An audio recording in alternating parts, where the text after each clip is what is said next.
आऊज़ बिल्लाहि मिनश्शैतानिर्रजीम बिस्मिल्लाहिर्रहमानिर्रहीम। तमाम दोस्तों और बहनों और भाइयों को अस्सलामु अलैकुम।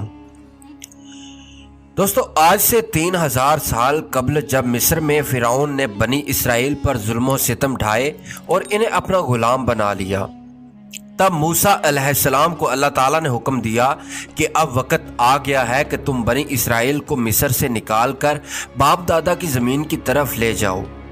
अल्लाह ताला के हुक्म के मुताबिक मूसा और उनके भाई हारून अलैहिस्सलाम हज़ारों बनी इसराइलियों को लेकर रातों रात मिस्र से निकले और बहराए अहमर कल्ज़म के शिमाल तरफ खलीज सुएज़ के शिमाल में पहुंच गए। फ़िरौन को जब यह खबर मिली तो वो अपना भारी लश्कर लेकर उनके पीछे निकला। अल्लाह ताला ने मूसा अलैहिस्सलाम को हुक्म दिया जिसका तर्जुमा ये है, चुनाचा हमने मूसा के पास वही भेजी कि अपनी लाठी समंदर पर मारो। बस फिर समंदर फट गया और हर हिस्सा एक बड़े पहाड़ की तरह खड़ा हो गया। दोस्तों, समंदर में एक खुशक रास्ता निकल आया और बनी इसराइल इस पर चलते हुए दूसरी तरफ बच निकले। फ़िरौन का लश्कर भी ये देखकर उनके पीछे चलने लगा, मगर जैसे ही लश्कर दरिया के दरमियान में पहुंचा, दरिया का पानी आपस में मिल गया और तमाम लश्कर गर्क हो गया सिवाय फ़िरौन की लाश के। जब फ़िरौन गर्क होने लगा और मलाइका अजाब सामने नजर आने लगे तो कहने लगा कि मैं इसी एक वाहदाहु ला शरीक अल्लाह पे ईमान लाता हूँ, मगर अल्लाह की तरफ से जवाब दिया गया जिसका तर्जुमा ये है कि अब ईमान लाता है, हालांकि तू पहले नाफरमानी करता रहा और मुफसद बना रहा। तो आज हम तेरे बदन को दरिया से निकाल लेंगे ताकि तू पिछलों के लिए अबरत हो, और बहुत से लोग हमारी निशानियों से बेखबर है। दोस्तों, कुरान मजीद ने कह दिया कि फ़िरौन की लाश अबरत का निशाना बनकर रह जाएगी। कुरान की तालीम सही साबित हुई। फ़िरौन की ये लाश 1881 को बहरे अहमर से मिली और आज मिस्र के अजायब खाना में महफूज है। फ़िरौन ने खुदा होने का दावा किया और अल्लाह ताला ने उसे गर्क करके उसकी लाश को निशाने इबरत बना दिया। फ़िरौन की लाश, इसकी लंबाई 202 सेंटीमीटर है। फ़िरौन की लाश 1235 कबल मसीह में समंदर में डूबी हुई थी। 3116 साल समंदर में पड़े रहने के बावजूद बगैर गले सड़े महफूज है। दोस्तों, ये वाक़या इस बात का सबूत है कि कुरान मजीद एक इल्हामी किताब है। अजायब घर में बाकी बादशाहों की हनूत की हुई ममियाँ मौजूद हैं, मगर गौर तलब बात यह है कि फ़िरौन की ममी नहीं है। फ़िरौन वाहिद है जिसकी लाश ममी नहीं है। फ़िरौन की लाश वाहिद है जिसकी लाश पर गोश्त रोज तरोताज़ा उगता है और गोश्त बढ़ता रहता है।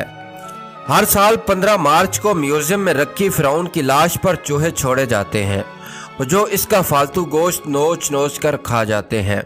फिर दोबारा लाश की ड्रेसिंग करके शीशे में रख दिया जाता है। अल्लाह की वहदानियत की मिसाल। यहूदियों और ईसाइयों के अकीदे के मुताबिक फ़िरौन की तमाम फौज तो गर्क हो गई थी, मगर फ़िरौन किनारे पर होने की वजह से बच गया और बाद में अपनी तिबी मौत मरा था। दोस्तों, 1898 में मिस्र में पुराने मकबरे दरियाफ्त हुए जिसमें फ़िरौन समेत दीगर बादशाहों की हनूत शुदा लाशें दरियाफ्त हुईं।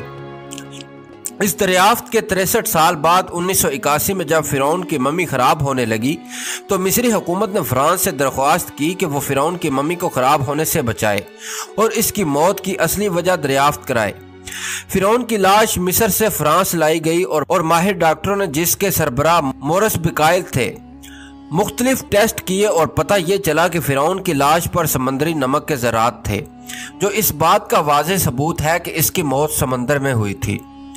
जब डॉक्टर मोरस बकायल को बताया गया कि मुसलमानों की मुकद्दस किताब में यह लिखा हुआ है कि फ़िरौन को गर्क करके उसकी लाश को इबरत के लिए महफूज कर दिया है, ये सुनकर डॉक्टर्स हैरान हुए और हकीकत जानने के लिए मुसलमान साइंसदानों से रुजू किया। इन्हें सूरह यूनुस की आयत 1992 पढ़कर सुनाई गई। इन आयात को सुनकर इन्हें बहुत हैरत हुई कि कुरान का नज़ूल फ़िरौन की मौत से 2000 साल बाद हुआ और कोई फ़िरौन की लाश के मुताबिक नहीं जानता था, लेकिन कुरान की पेशन गोई सच साबित हुई और उन्होंने इस्लाम कबूल किया। उनकी किताब बाइबल, कुरान और साइंस ने दुनिया में धूम मचाई हुई है। दोस्तों ये जगह जी लगाने की दुनिया नहीं है, ये इबरत की जा है, तमाशा नहीं है। तो दोस्तों कैसी लगी वीडियो कमेंट सेक्शन में अपनी राय का इजहार हमारे साथ लाजमी करिएगा, और इसी तरह की इंटरेस्टिंग सी वीडियो देखने के लिए हमारे इस चैनल को अभी सब्सक्राइब कर दीजिए। और दोस्तों हमारी वीडियो को लाइक करके हमारी हौसला अफजाई लाजमी कीजिए। बहुत शुक्रिया मेरा और आपका, अल्लाह निगहबान।